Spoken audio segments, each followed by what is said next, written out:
Hola jóvenes, el día de hoy vamos a hablar sobre el sistema de clasificación, recordando que los temas anteriores habíamos hablado sobre la biodiversidad y para que nosotros podamos estudiar la biodiversidad tenemos que utilizar un orden y ese orden nos lo va a marcar el sistema de clasificación.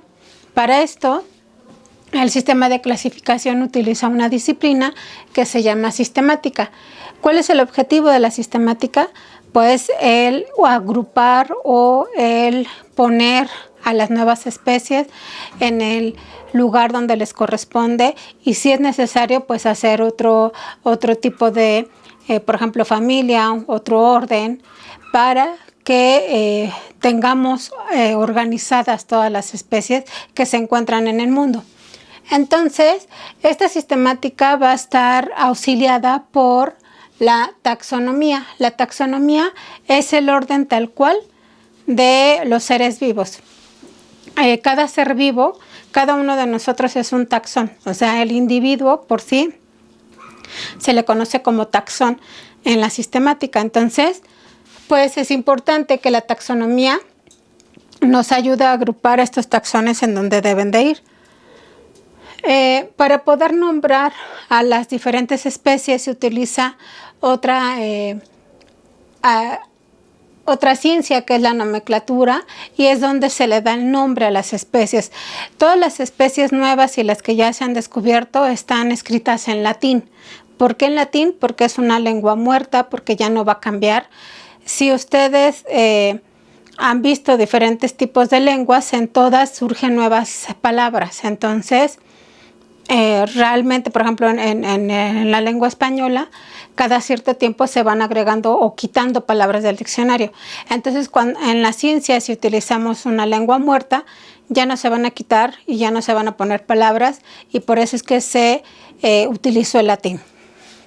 Y para dar nombre a todas las especies, pues siempre debe de haber se le conoce como epíteto genérico y un epíteto específico, es más o menos como su nombre. Que tienen ustedes su apellido paterno, apellido materno. Es más o menos lo mismo. Y el epíteto genérico quiere decir el género. En el género podemos encontrar a muchas especies.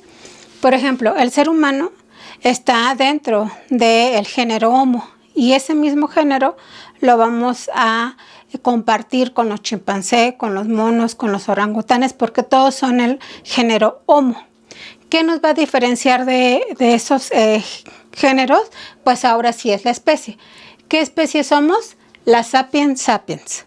Entonces, cuando nosotros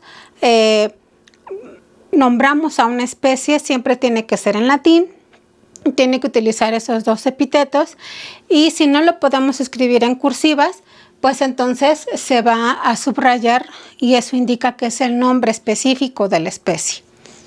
Ahora, ¿cuáles son las categorías taxonómicas que se tienen que respetar? Esas ya están dadas, ya están organizadas, ya se llegó a un consenso que aquí así es como se tiene que organizar. De la más pequeña a la más grande, pues empezamos por especie. Recuerden, nosotros somos especie sapiens sapiens.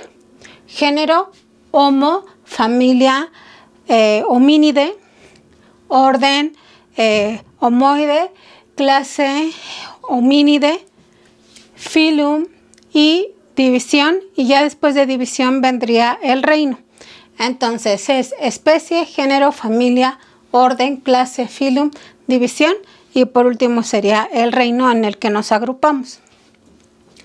Ahora, ¿cómo se dio a encontrar o el origen de cómo hacer todo esto? Bueno, hay una cronología de la clasificación en donde nos habla desde el inicio de las primeras civilizaciones que se encargaron de poder agrupar a las especies que se conocían en ese momento.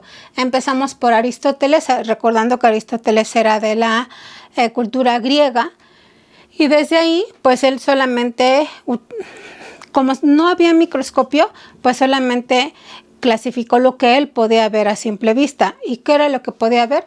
Animales y vegetales, nada más.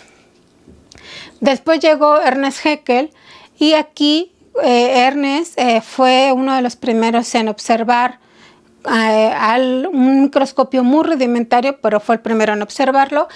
Y entonces él dijo, sí hay animales, hay vegetales, pero también hay unos seres muy pequeñitos que no podemos observar nosotros a simple vista, que tenemos que utilizar un lente, y a esos animales o a esos seres vivos microscópicos les puso el nombre de protistas, que eran todos los organismos microscópicos que encontraban, ahí los agrupaban en ese nuevo reino. Después llegó Whittaker. De aquí en adelante todos ya utilizaban microscopios, entonces ya se pudieron agrupar más organismos. Whittaker fue el primero en proponer 5 reinos. ¿Quiénes son esos 5 reinos? Animal, Plantae, Fungi, Protista y Monera.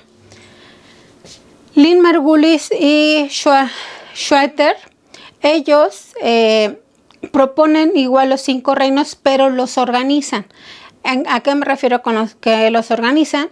Los van a organizar de acuerdo al tipo de célula que tienen.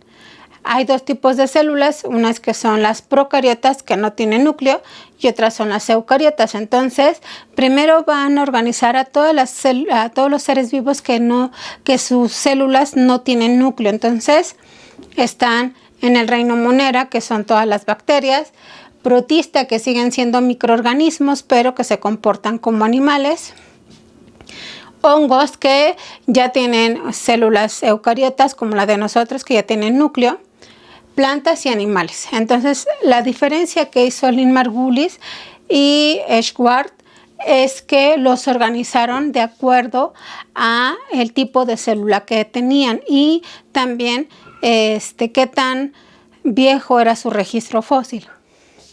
Después viene Gauss, en donde, utilizando ya la información que se había dado, estamos hablando que hay diferentes tipos de células, entonces él dice, vamos a proponer dominios. Él propone dominios que son arquea, que son las bacterias más antiguas, las bacterias que son las que nosotros convivimos con ellas casi todo el tiempo, y por último las eucaria.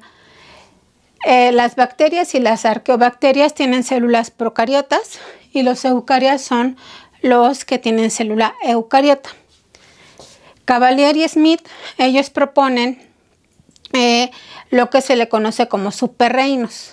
Entonces, él dice, de manera general, antes que cualquier otra cosa, tenemos que agrupar a los seres vivos en 2 tipos de organismos, procariota o eucariota. Así, de manera general.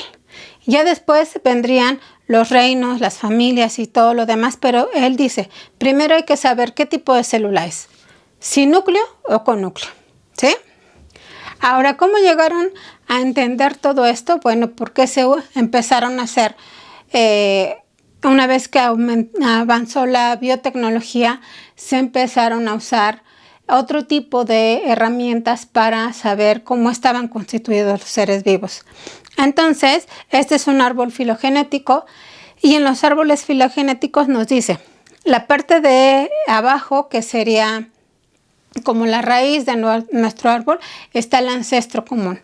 Siempre vamos a ver el ancestro común, que está en sus iniciales como Luca.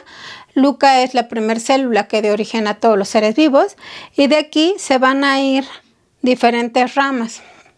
Aquí yo les puse como que el más sencillo, que nos dice, después de Luca, las primeras células que aparecieron son las arqueobacterias, que son las únicas que podrían sobrevivir en un ambiente sin oxígeno. Después llegaron las bacterias, que ya podían soportar un poco más el ambiente, pero ya tenían un poco más de oxígeno. Y por último, llegamos todos los organismos que tenemos células eucariotas. Estos 2 son células procariotas y esta es una célula eucariota, que digamos que serían los más actuales, ¿sí? Muy bien, jóvenes, hasta aquí terminamos el tema. Muchas gracias por su atención.